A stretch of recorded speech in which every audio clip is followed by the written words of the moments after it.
ரொம்ப கான்ஷியஸாக பண்ணால் அவன் தான் ஃபேக். விக்ரம் இப்படி பஸ்ட் அவுட் ஆகி ஒரு விஷயத்த காமிக்கிற விதமும், ஒரு நேரத்தில் சாண்ட்ரா காமிச்ச விதமும், திவ்யா காமிக்கிற விதமும், இதெல்லாம் எப்படி விமர்சன பொருளுக்கு ஆட்கள் ஆகுதோ அது மாதிரி. ஏன்னா இவங்களால் ரொம்ப நேரம் கண்ட்ரோல் பண்ணதுக்கப்புறம் ஒரு நேரத்துக்கு மேலே நடிக்க முடியாமல் விடுக்குது. அவள் ஆரம்பத்துலேருந்தே அதே பிளேட்டை மெயின்டைன் பண்ணதுனால ஈஸியாக கேரி ஃபார்வர்ட் பண்ணுறான். அவன் நடுவில் பண்ண ஃபேக்கான விஷயமே இவன் கூட பழகிறதுனால ரொம்ப ஒரு லோ ப்ரொஃபைல் ஒன்று ப்ளே பண்ணான். அதுதான் அவளுக்கு செட் ஆகலை. இன்றைக்கி அதுதான் கழட்டி விட்டதுனால, உனக்கு தம்பி உனக்கு அந்த க்ளோஷர் தானே வேணும், இதை கொடுக்குறேன் பேர் க்ளோஷர்னு சொல்லிட்டு நேற்று க்ளோஷர் கொடுத்துட்டு இன்றைக்கி ஷோவே க்ளோஸ் பண்ணுற அளவுக்கு விளையாடுறான். அடிதடி சண்டை அவ்வளோதான், வேற லெவலில் போயிட்டு இருக்கு. இப்போ இவங்க பிக் பாஸ் விட்டு வெளியில் வந்துட்டாங்க. பார்வதி கமருதீன் லவ் பண்ணுவாங்களா மாட்டாங்களா? இங்கே பாருங்க, ஒரே ஒரு விஷயம்தான்.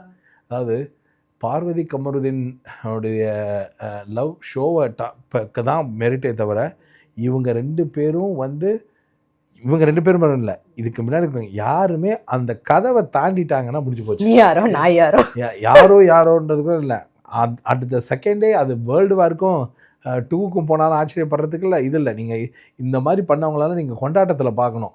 இந்த ஷோ விட்டு வெளில போனால் கொண்டாட்டத்தில் ஒன்றுத்துக்கு ஒன்றும் பேசிக்காதுங்க. ஆனால் அங்கே வந்தோடனே ஹி ஹாய் ஹாய் ஹாய் எல்லாம் நான் என் சீசன்லலாம் ஆனால் நிறைய பார்த்தேன்.